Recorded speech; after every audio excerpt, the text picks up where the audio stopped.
Hello everybody, I'm Skip Alzheimer. Welcome to the AV Geeks Lunchtime Streaming Show, where we watch old 16mm films. And man, the artwork in that film strip, I love it so much, so great. And as I mentioned in the comments, feel free to use that for tattoos. I'm not a tattoo person because I have freckles, which are nature's tattoo. All right. So we had these boxes of foreign language films that showed up, and so we've watched Spanish ones, we've watched 2 different French ones. Here's the German one. Enjoy.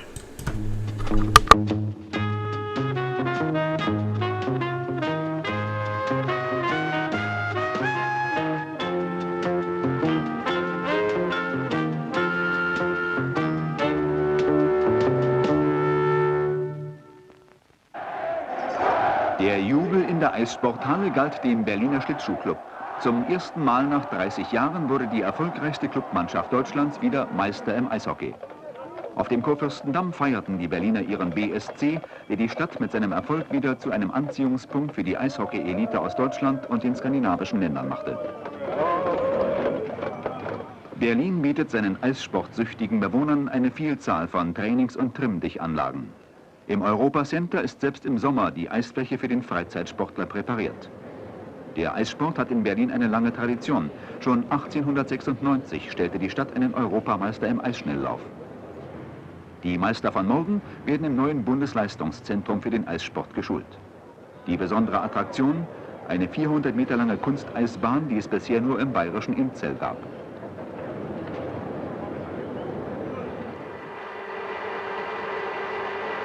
Made in West Berlin ist ein Gütesiegel, das auch Eissportgeräte schmückt. In der größten Industriestadt Deutschlands werden zum Beispiel die Griffe für den Eisstock in Handarbeit hergestellt und in hohen Stückzahlen exportiert.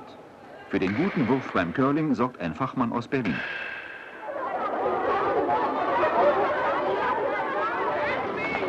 Erfolg ist auch im Eissport ohne eine gute Nachwuchsförderung nicht denkbar. Der Berliner Schlittschuhclub hat deshalb einen Eislauf-Kindergarten eingerichtet. Wer das Eislauf-ABC beherrscht, darf sich dann im Wettkampf mit den anderen messen. Die erste Sprosse auf dem Weg nach oben ist bestiegen.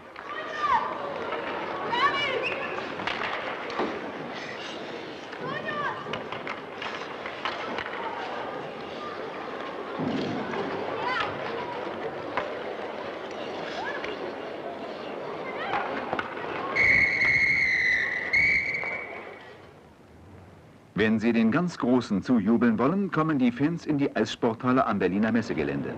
Ausverkauft heißt es Woche für Woche bei den Spielen des Berliner Schlittschuhclubs. Nur wenige seiner Spitzenspieler sind in Berlin geboren. Doch gelassen reagiert man an der Spree auf die Kritik aus den bayerischen Bergen. Denn Berliner wird man nicht durch Geburt, sondern durch Amt.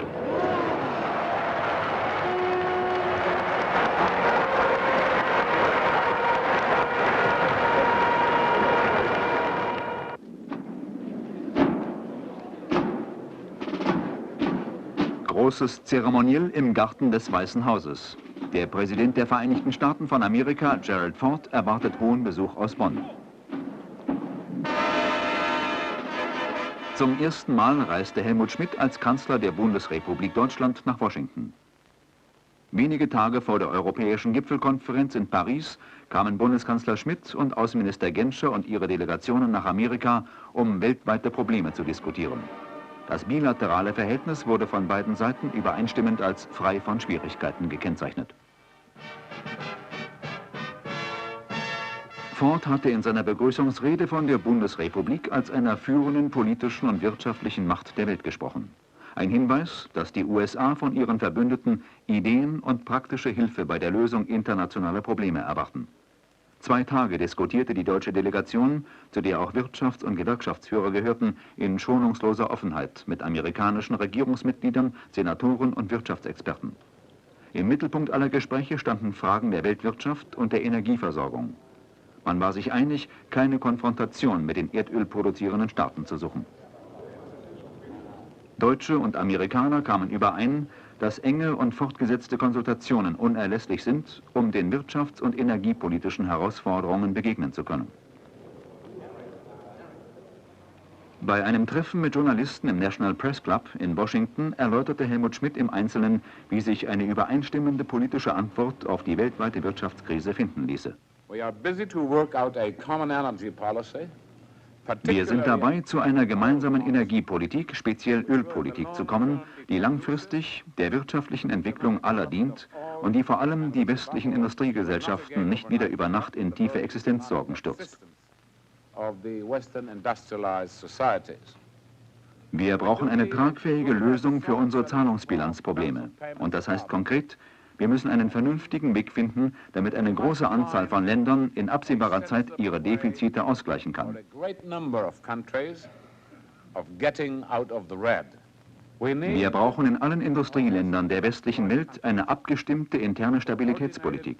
Und zwar eine Stabilitätspolitik, die nicht nur auf größere Geldwertstabilität abzielt, sondern sich umfassend um wirtschaftliche, soziale und politische Stabilität bemüht.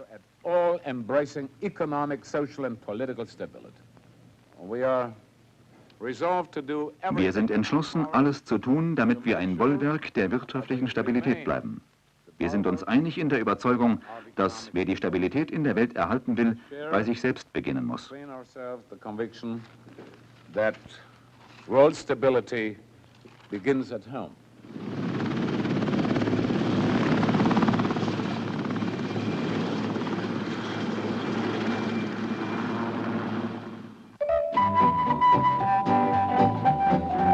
Das Rad wäscht die Stirn. Radeln befreit. Es macht Spaß und hält jung. Nicht nur bei den Profis. Radfahren wurde zu einem Lieblingssport überall auf der Erde. In der Bundesrepublik Deutschland überschritt der Bestand an Fahrrädern 1973 die 25-Millionen-Grenze. Fast jeder zweite Deutsche radelt und ihre Zahl nimmt zu.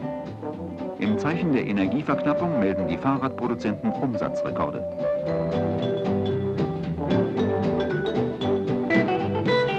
Der Siegeszug des Fahrrades begann vor rund 150 Jahren. Im Sommer 1817 führte Karl Freiherr Dreis von Sauerbronn in Mannheim ein zweirädiges Laufrad der Öffentlichkeit vor. Es wurde als eine der wichtigsten Errungenschaften auf dem Gebiet der mechanischen Wissenschaften gefeiert und doch bald vergessen. Aus dem Laufrad musste erst das Fahrrad werden, um das Interesse an dem Muskelkraftgefährt wieder zu wecken.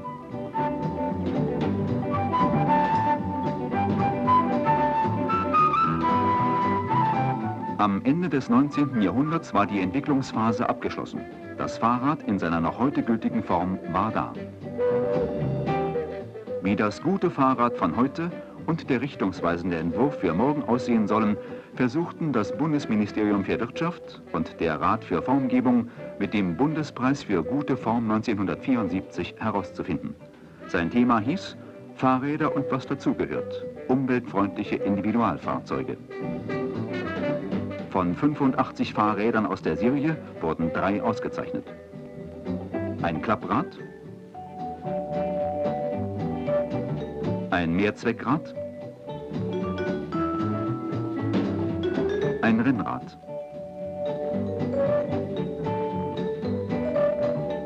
Von 42 Entwürfen für das Fahrrad von morgen bekamen 4 einen Preis. Bei ihnen konkretisierte sich am deutlichsten, was als Tendenz bei allen abzulesen war.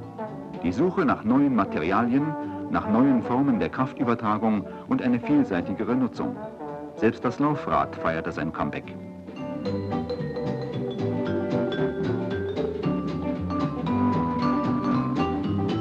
Beim Kombinationsfahrrad, das sich vom Einkaufs- zum Tourenrad oder Tandem umbauen lässt, priesen die Juroren das völlig neue und unkonventionelle Erscheinungsbild dieses Fahrzeugs. Ein Fahrrad von morgen hat bereits Gestalt gewonnen.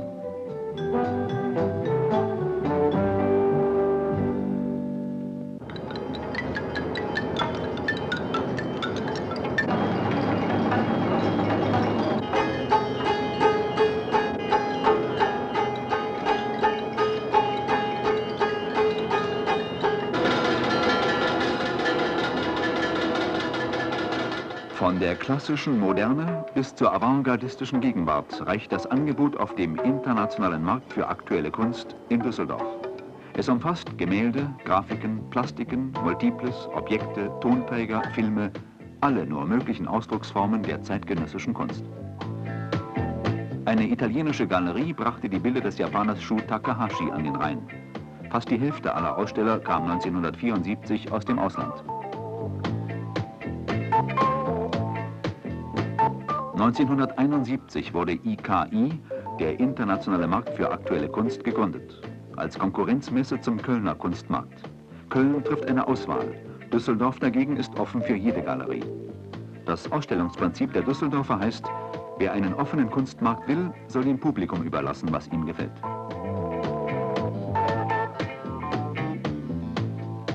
Die Kölner und Düsseldorfer Kunstmärkte sind zu einem wichtigen Faktor des internationalen Kunsthandels geworden. Einmal im Jahr versuchen sie, einen repräsentativen Überblick über das zeitgenössische Kunstgeschehen zu vermitteln. Und das auf einer Kunstszene, die einem immer schnelleren Wandel unterworfen ist.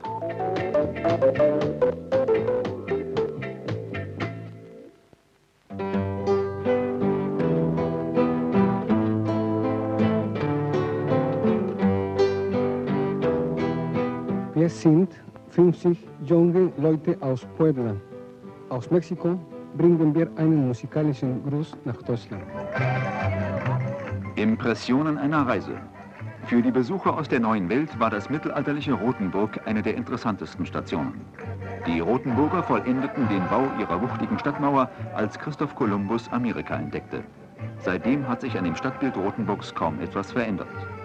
Ein denkwürdiger Augenblick in der deutschen Geschichte wurde bei dem Besuch lebendig. Feldmarschall Dilly, 1631 die Stadt Rothenburg eingenommen, hat die Rothenburger verhaften lassen wollen und wollte sie hinrichten. Und dann sagte er, wenn von euch Rothenburgern einer da sein sollte, der mit diesen Humpen auf einem Zuge leer trinkt, so soll die Stadt und ihr gerettet sein. Altbürgermeister Rusch drang ihn dann aus, bis auf die Neige. Er war dann 2 bis 3 Tage bewusstlos, aber er wurde 80 Jahre alt.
Ein großes deutsches Automobilwerk hatte Mitarbeiter seines mexikanischen Tochterunternehmens zu dieser Informationstour eingeladen. Der Besuch in der Olympiastadt München war ein Höhepunkt ihrer Reise. Auf dem Münchner Oktoberfest verbanden sich mexikanische Folklore und bayerisches Brauchtum zu einer zünftigen Gaudi.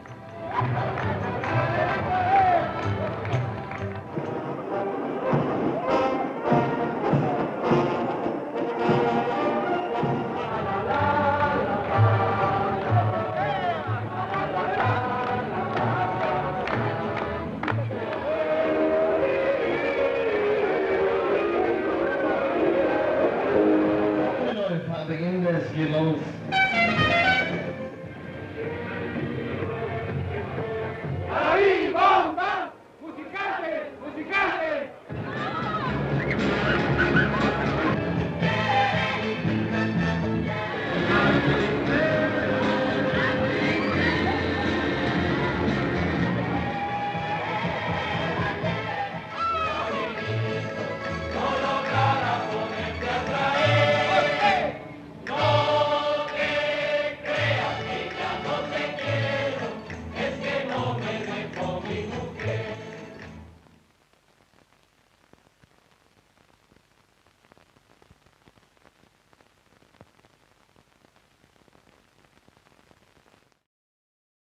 Good times. Good times. All right. Spiegel. I don't know if this was related to the newspaper Der Spiegel or magazine Der Spiegel, but some great footage in there. Good times in 1970s Germany. This one's missing a title, but it's called Dog Show, we think.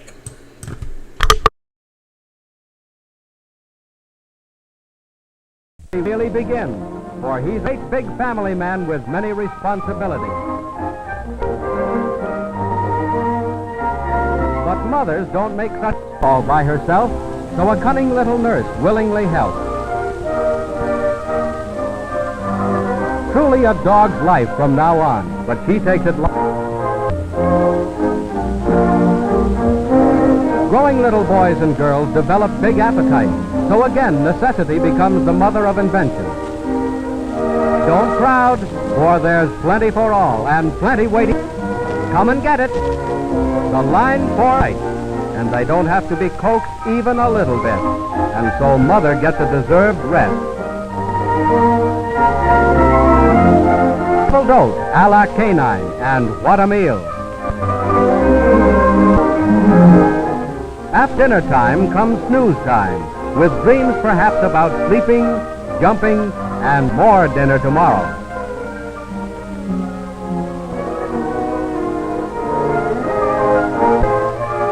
These are funny little fellows, as curious as you are to know what it's all about. But in summer heat or winter chill, babies arrive just the same. Keen for lots of food, crisp air, plenty of vigorous exercise. Little pups will soon be living up to their name. Huskies, that's what they are. It's mush, mush, mush over the windswept frozen wastes of the Arctic. Speedy dog teams, the never-failing transportation for northern lands of long winters and deep snows.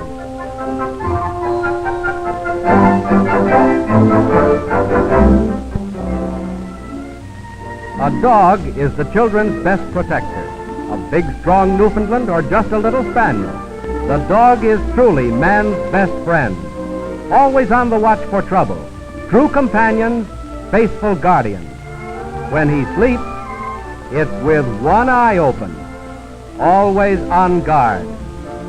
Where is there a lad who doesn't love a dog? And where is there a dog that doesn't love a lad? And ice cream, too. Share and share alike. Well, for a little while anyway. Then complete understanding between a good boy and an ever-faithful pal.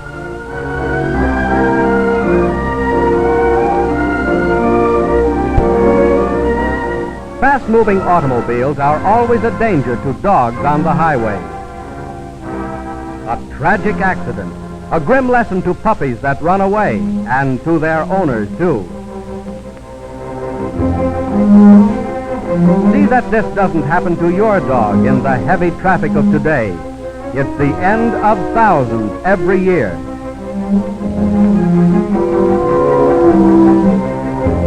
But save your tears, it isn't as bad as it looks. This time it's a trained dog that lies motionless until his master says, "Up!" But he teaches an important lesson. All dogs cannot boast of private swimming pools. It's a swan dive, canine style, a double header with the pup showing top form. But the best part seems to be getting out. The blue bloods of dogdom, the show of shows. Here the best in the world parade for the highest kennel. Setters stand at attention, while Bedlingtons look sheepish as the judges note their points and pick the winner.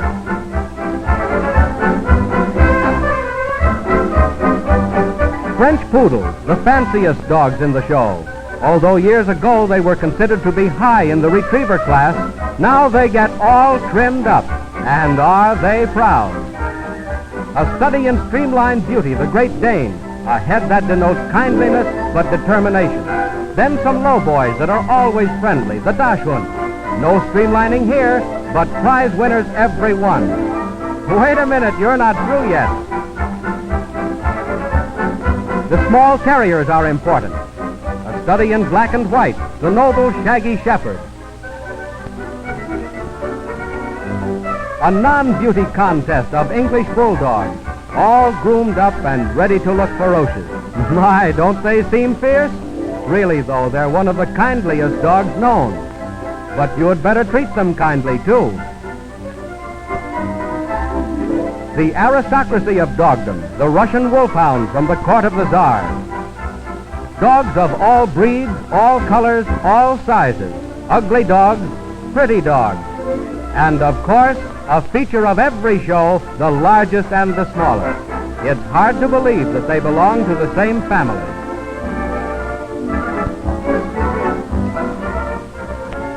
Now for a real dog show. A wagon full of star performers ready to do odd tricks. Everyone raring to go. Line up and inspection come first. All up and steady. Attention, please. Get set. Okay.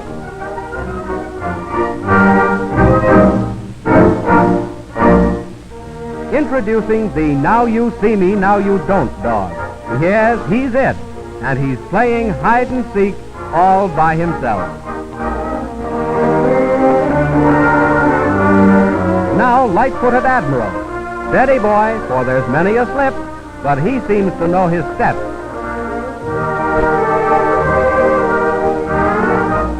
Next, Happy ascends without the help of wires. Right on up to the top to win a great big hug. Maybe that's why he doesn't mind the trip. Now for Flippo, a whirlwind on 4 legs, turning with timed action and absolute balance to land on his feet. He's a wire-haired to be proud of. The Retriever is the sportsman's dog. In action, he stands at rigid attention until given the signal to go. Soon he's on his way back with the prize. The Retriever has been taught to hold the bird tenderly and to fetch it without harming a feather. But the dog of all dogs for sport is the Hound. Here is a pack of the finest in any land gathered around the chase. The shrill bugle sounds across the countryside, and off they go, over hill and rolling dale, with the eager riders following behind.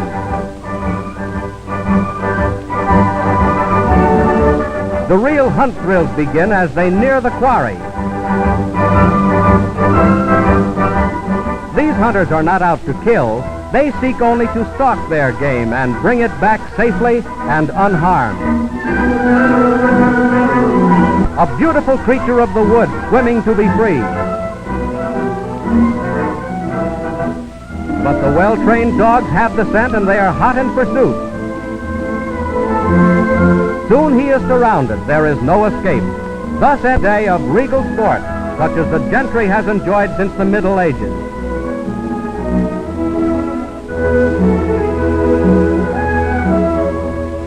When day is done, dogs, like their masters, must, and like good people, say prayers before reaching.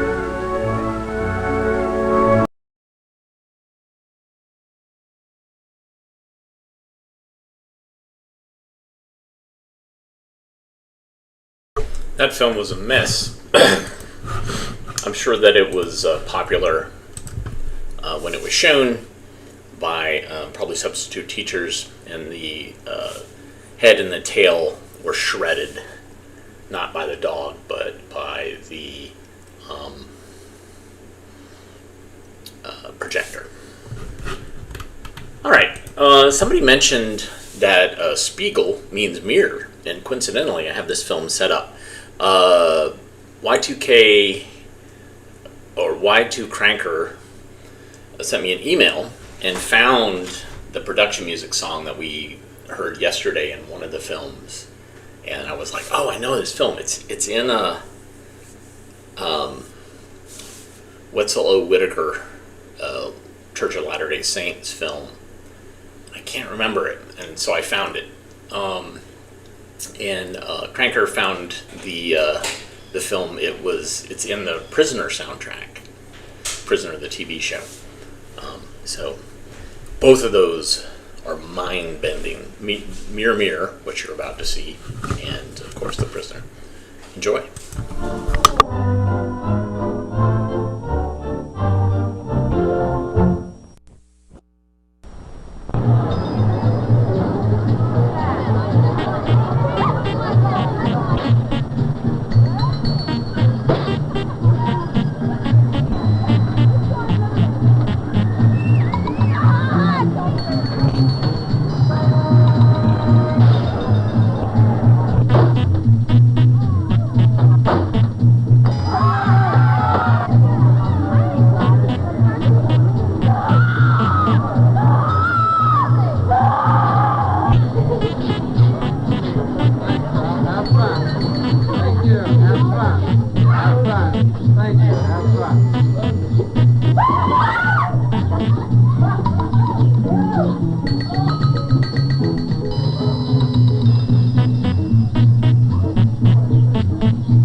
Oh, here, look at this one. Mirror, mirror on the wall, who's the fairest of them all? Not you, fatso.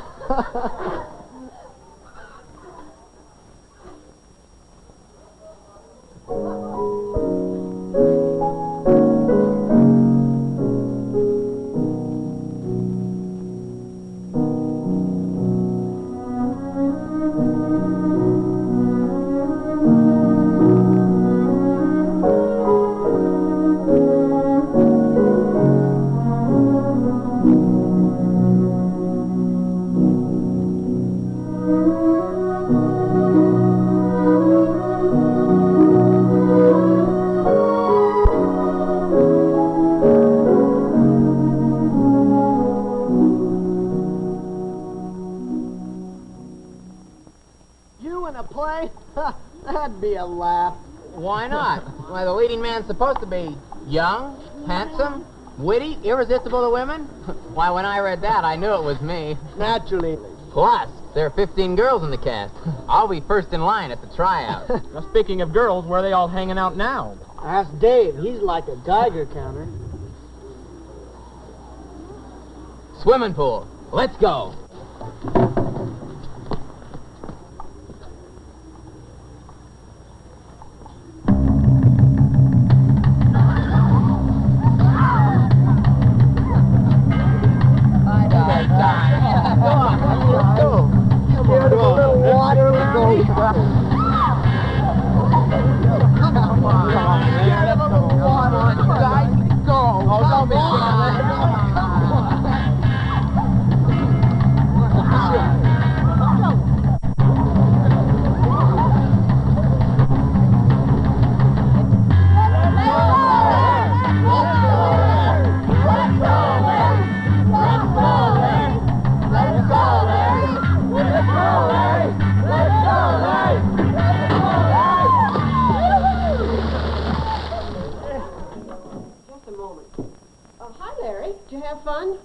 Yeah, I had fun.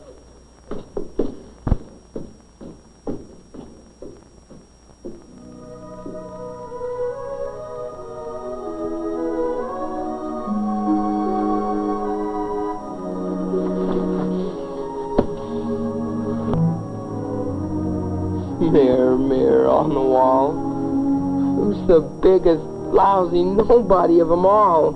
I don't know. Who? Now I am cracking up. Now, don't run for the aspirin, Larry. Everybody knows that mirrors don't talk, except in Snow White and maybe when somebody needs very much to talk to himself. So who are you? Just a mirror. Any old mirror. And I came to show you a few things about yourself. Oh, forget it. I'm sick of looking at me, of being me. Why don't you turn me into a pumpkin or something? Nah, you wouldn't look good in orange. And now back to your original question. Who is the biggest lousy nothing of them all? Me. Says who? as everybody. Oh, I've heard them. All your life. Remember? Larry, hand me that other bucket of paint. Well, you stupid, clumsy kid. Can't you ever do anything right? And then there was the time. Righteous, Rich, Hammer, Czar, Rod, Gomer, Russell, Mark, David, Don. Guess I'm stuck with you. And only yesterday, Larry. I'm through expecting anything out of you. Disappointments, that's all I get. You'll never amount to a thing. Not a thing. What did I tell you? Do you believe in Larry? Got no reason not to believe it. It's the story of my life. Around here, Larry, you are. Why, you're nothing but a reflection of what other people expect of you, and what you've come to expect of yourself. So you have been a loser. You don't need to stay that way. No. You decide what you can be and want to be. Then go ahead and be it. Boy, are you from the fairy tales? That doesn't happen in real life. I've got nothing. I'm a 17-year-old runt that looks like he's 15. A factory reject, huh? Don't kid yourself, Larry. If you could only see the possibilities within you. And don't go laying it all to your environment either. I see too many people curl up and die just because they feel the world dealt them a bad hand. They feel sorry for themselves. That way they don't have to face up to things. Is that what's happening to you, Larry? Are you saying I'm a coward? I'm not. I just don't have what it takes. What do you mean, Larry? I've been looking at you for years, and I've seen some pretty good things. Like what? Well, you're loyal, you're sincere in the things you do, you're cooperative, helpful. You've got lots of potential. Yeah, but what have I really done? Larry, if you could only remember the positive things like you do the negative ones. What about last week in shop?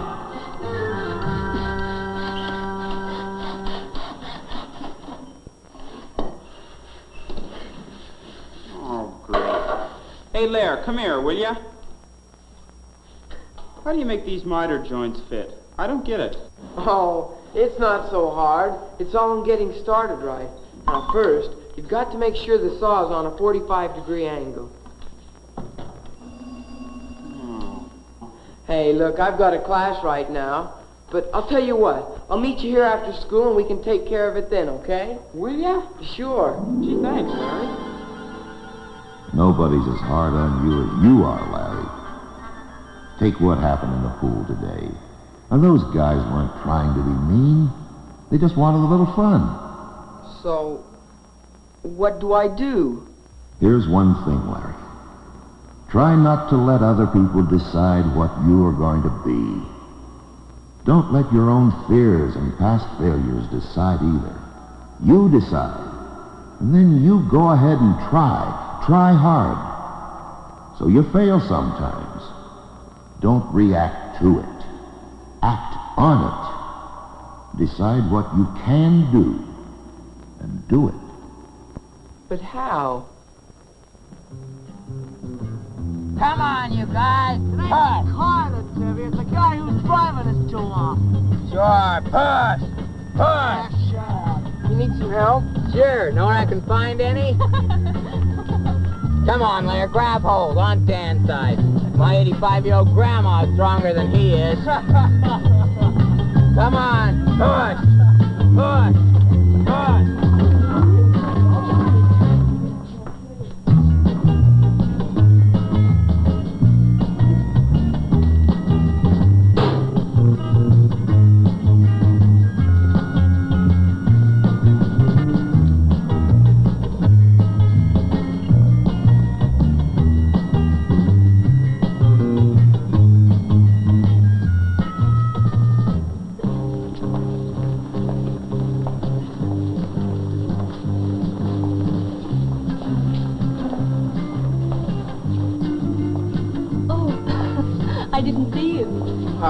Do you want a ticket, Larry?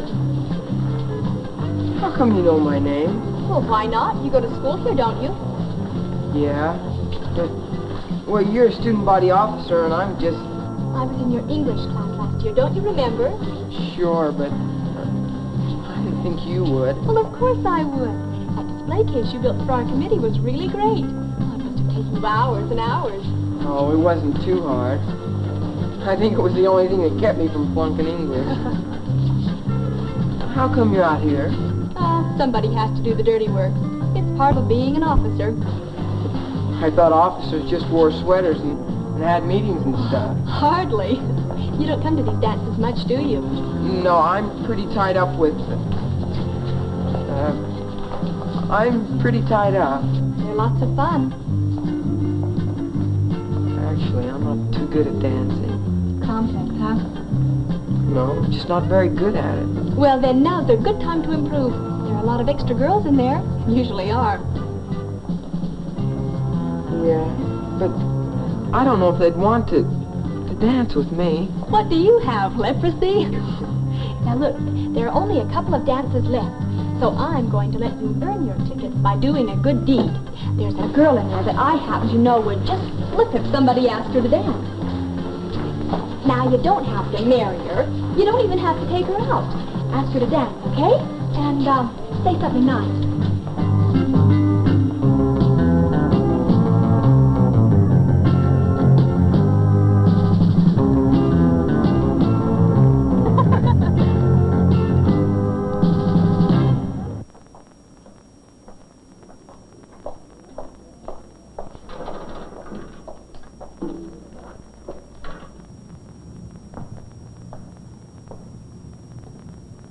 Here's one thing, Larry. Try not to let other people decide what you are going to be. Don't let your own fears and past failures decide either. You decide. And then you go ahead and try. Try hard. What do you want to go into a thing like that for? No, he didn't mean to. He was up all night studying for the exam, and I guess he just wasn't thinking. That's the trouble with kids these days. They just don't think. They don't what? Think. All right, read it that way. That's the trouble with kids these days. They just don't think. I've taken just about all I can from the whole lot of them. I'll tell George what you said. I'm sure he'll be more careful. All right, now relax. Take it from the top, and I want both of you to think. And give me some feeling. Now, what do you want to go into a thing like that for? I know he didn't mean to. He was up all night studying for the exam, and I guess he just wasn't thinking. That's the trouble with kids these days. They just don't think. I've taken just about all I can from the whole lot of them. I'll tell George what you said. I'm sure he'll be more careful. And you can tell him that if this ever happens again, I will personally mop the floor with him. Ah, come on. You can't mop up the floor with anybody sounding like you missed your breakfast. And you can tell him that if this ever happens again, I will personally mop the floor with him. All right, next two.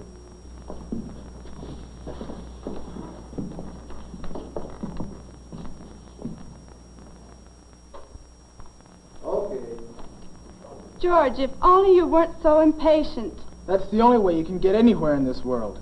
If you wait your turn in anything, you get right up to the ticket window and the door flies closed in your face. I see. It's like that in everything, huh? Right. Everything except you. You're the only person that's given me a fair deal. I don't know what I'd do if you turned against me. I won't, George. I couldn't. All right. Dave, and the next girl. Hold your applause, please, until we're through. You know what I think I'm going to do when I get out of this crummy place? What? First thing, I'm going to buy me a car. You can't afford a car? What kind? I don't care as long as it's fast. For as long as I can remember, I've had to crawl. But pretty soon, I'm going to do nothing but fly. That can get to be dangerous, George. Good. A little danger lets you know that you're alive. And that's what I want to be. Alive. Okay.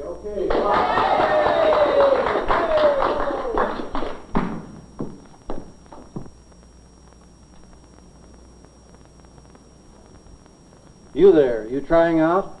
I'm just... Yes. I'm trying out. On stage.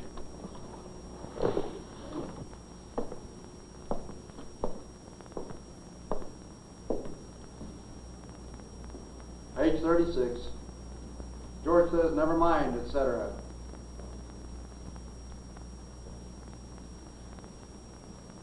Never mind. I don't want their help. I don't want anybody's help. Sounds to me like he needs a little help. But, George, they only want what's best for you. That's all any of us want. Just leave me alone, will you? It's my life, and I'll live it myself. Great Scott, another one missed his breakfast. And lunch, too. Take it again. Then just leave me alone, will you? It's lie my...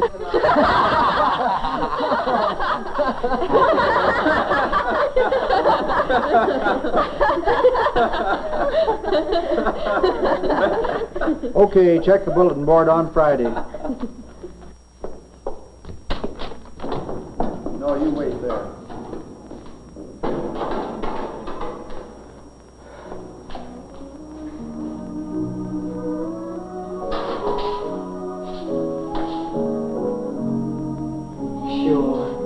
Go ahead and do what you want to do.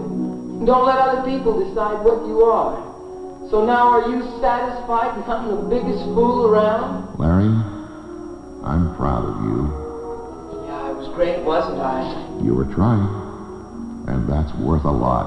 Ah, Larry, if you could just look into people's faces and minds the way I do and see what's really there, you wouldn't feel so alone. Everybody has problems. Like Dave? He's really insecure, isn't he? Okay, you take a look at him. What am I doing here anyway? I never was too hot at this drama stuff. And if I don't get the part, they'll never stop laughing at me after all the bragging I've done. They're probably laughing at me right now. Wish I were out of here. Well, here goes. Few things are exactly what they seem, Larry. But Barbara, she isn't that way. She's got everything. Maybe not everything, but what she does have, do you think she was born with? Just a few years ago, you wouldn't have envied her. Watch.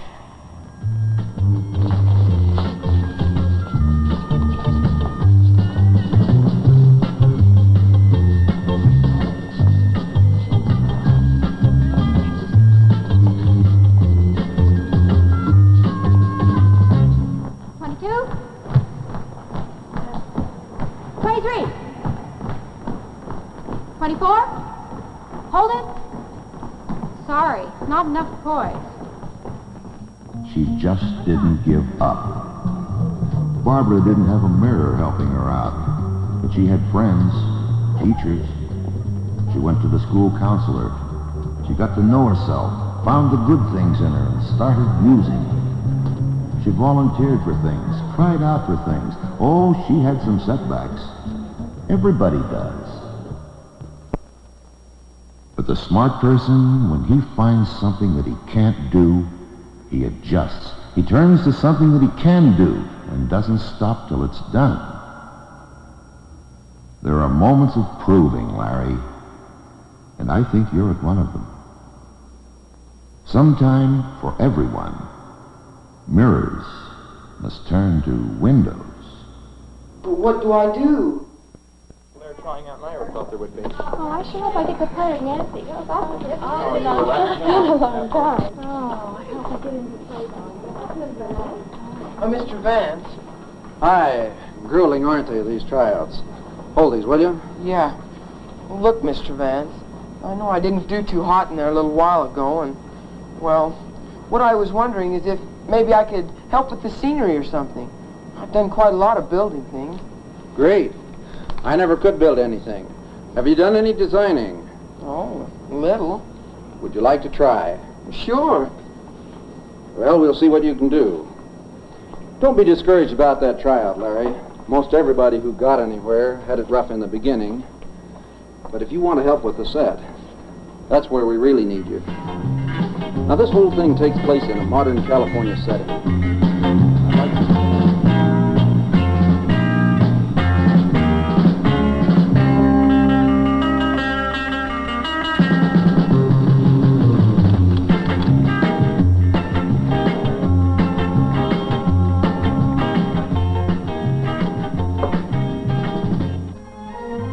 All right, let's take it again, kids. This time, George, I want you to hold your position until Nancy comes in with the flower pot, okay? When am I supposed to come in with the flower pot? Not until the detective leaves the room. Now, there's a set. Larry, I didn't know you could build that. You think you could duplicate that and fill up this stage? I believe I could. The cast party's on the 17th. Can you come? Sure. I'll pick you up. Good. That's a good job, Larry. See, that mirror's a cute touch. How'd you think of that? It's kind of a friend of mine.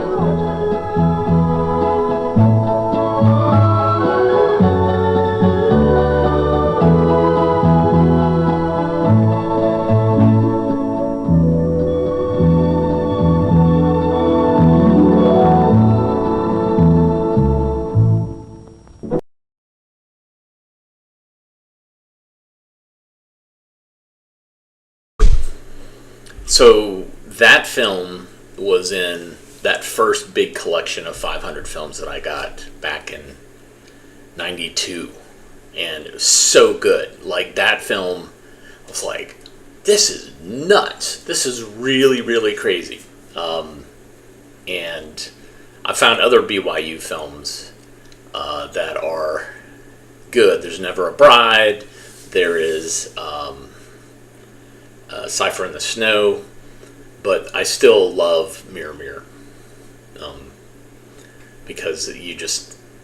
The kid's on the verge of madness because he is talking to this weird voice that is in the mirror.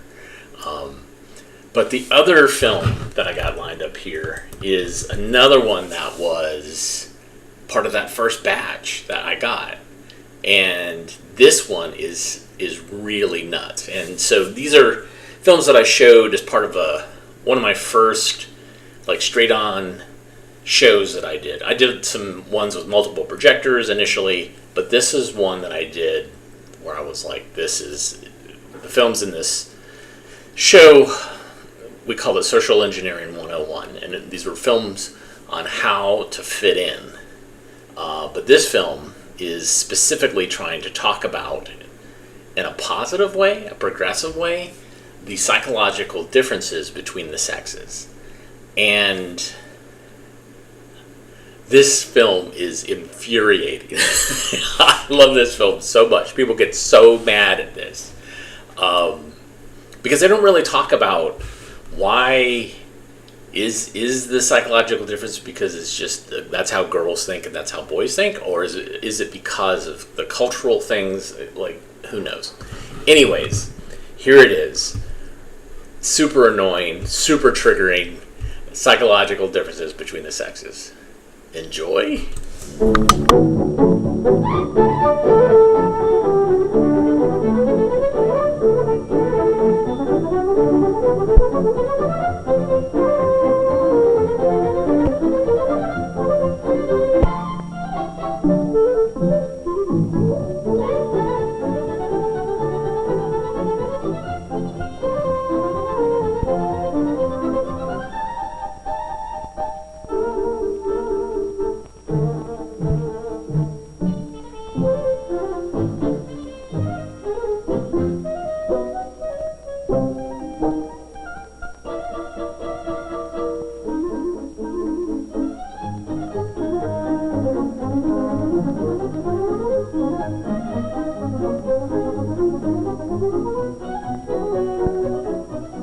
Everyone is aware that the differences between the sexes go beyond obvious physical factors. For example, there is the difference in muscular strength. Automatically, the man will do any heavy work that needs to be done. Both the girl and boy understand that he is better equipped for such work than she is. They also realize that there is a difference in the roles which society expects them to play. And so she will be sympathetic if he is hurt. but she realizes, as well as he does, that men aren't expected to fuss over a little pain the way a woman might. Seldom do such mutually acknowledged differences lead to problems, but many misunderstandings might be avoided if young couples were aware that there are other ways in which the sexes differ, psychological and emotional ways which may be subtle, but are nevertheless important in any man-woman relationship. For instance, Jane doesn't know that she has a different attitude toward people than Jim has. She hasn't been going with him long enough for her way to clash with his. But to understand her way, you should see it in action. Not long ago, Jane had a problem involving a friend who, frankly, didn't bathe as often as she should. This is how Jane handled it. Hi, Gwen. Hi, Jane.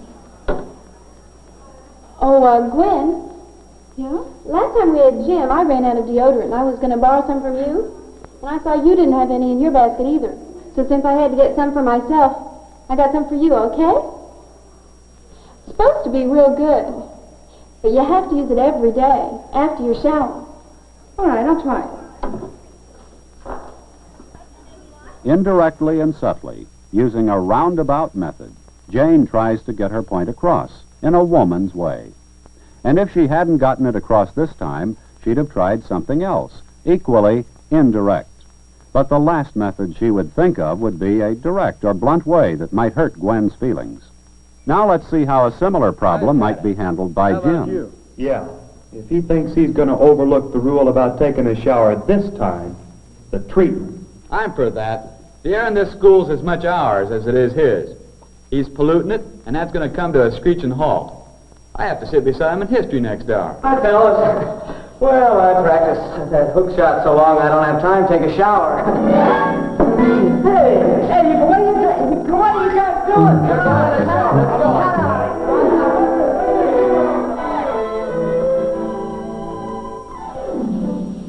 Next time you have to be told to take a shower, we may be forced to get a little rough. Direct action. That's the man's approach, the one Jim and other men understand, even the fellow whose feelings are most directly involved. There's another difference between the sexes which can be used to illustrate the gulfs that must be bridged before a girl and boy really understand each other, and that difference lies in their temperaments. You ready for your surprise? Okay, dessert. First, set your eyes.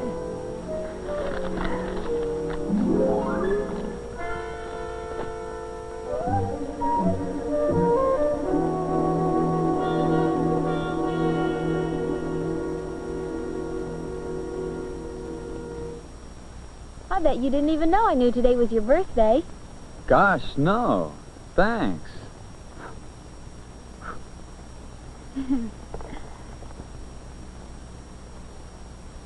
What's the matter? Oh, nothing. I just sort of thought you might want to save it. It was a souvenir of the first time we celebrated your birthday together. Oh, yeah. Sure. In general, women place much more importance on romantic symbols. Men, on the other hand, generally have to work at being romantic, remembering birthdays and anniversaries, surprising their wives and sweethearts with little gifts. We know that Jane is romantic and sensitive to other people's feelings. Well, she is equally sensitive about herself. Touchy is the word a man might use when it comes to interpreting a harmless remark as one that is directed personally toward her. Jane? Huh? What do you think of that new girl, Susan... what's her name? McCarty. I don't know. I don't know her very well yet. Why? Oh, I was just wondering if she was going to fit in, you know. Yeah. Yeah, I guess I do a little. She seems sort of standoffish. Except at the table. Wow, how she eats. Stuffing it in, smacking, making all kinds of noise. You think she'd know better. Okay, Gwen. Well, I can take a hint. By making noise eating, why don't you just say so? Jane personalizes comments, immediately saying to herself, am I like that? And since she is human and quite likely to be like that, she assumes the comment was really meant for her, even though such a thought was far from Gwen's mind. And how about Jim? Is he likely to be different from Jane in this matter of applying general comments to himself? Let's see. As far as I'm concerned, Tolliver's out. I don't want him on a double date, particularly the awards banquet. We're not slated to get any awards, but Tolliver will. He's a whiz. Well, so what? He's a slob. His clothes look like he spilled half his dinner on them. Just what I've been saying. Tolliver's out. Men usually do not take general comments personally.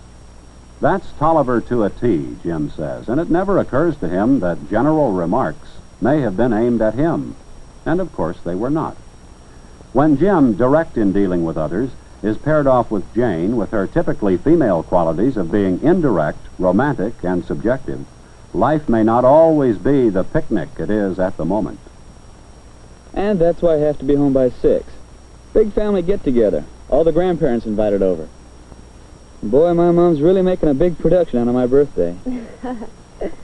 And I'd just as soon spend the evening with you. There'll be other evenings.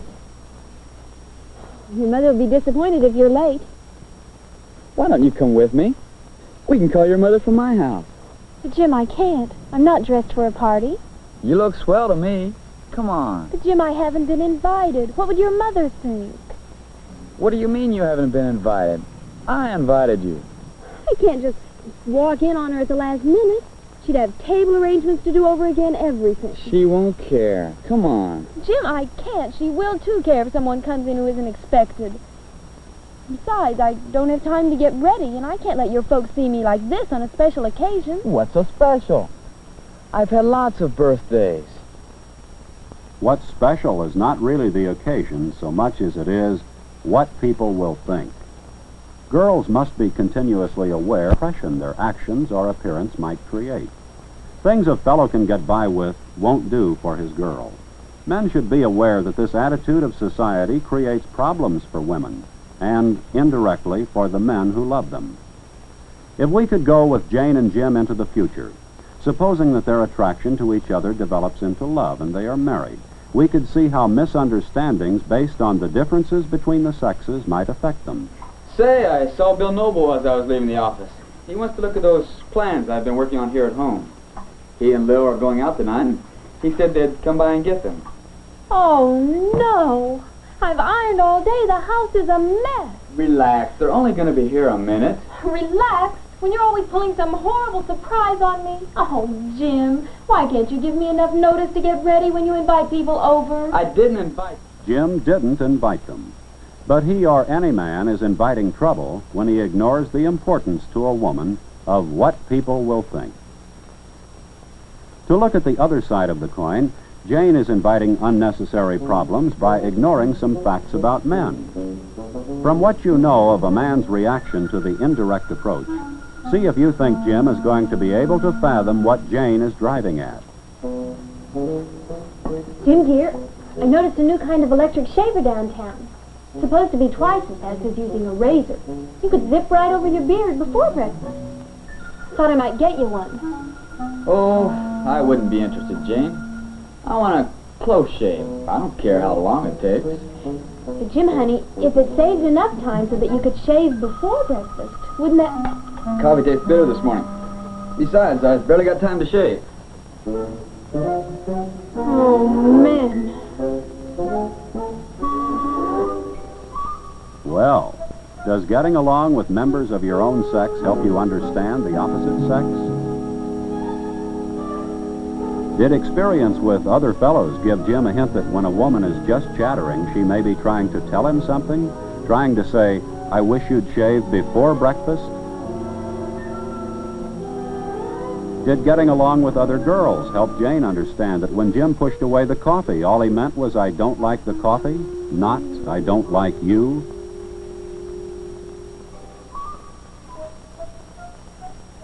But to get back to the picnic and Jim's bewilderment because Jane won't go with him to a birthday dinner because of the way she looks when it's his birthday. To get back to Jane's reaction to the masculine surprise that's been sprung on her. A misunderstanding exists here because each persists in expecting a reaction from the other that one should expect only from someone of his own sex. Just don't understand the way you're acting.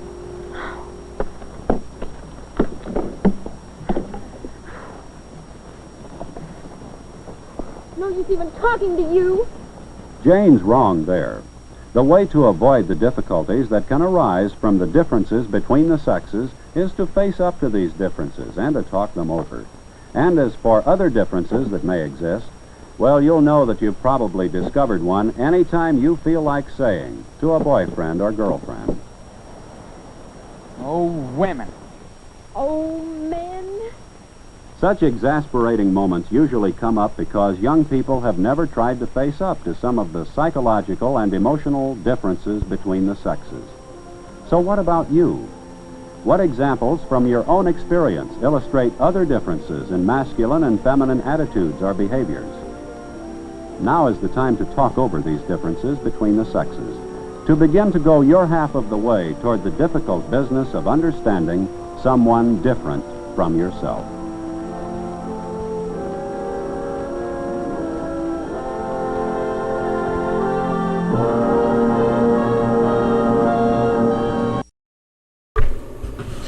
I think the narrator sides with Jim a lot in this. That this is not a fair.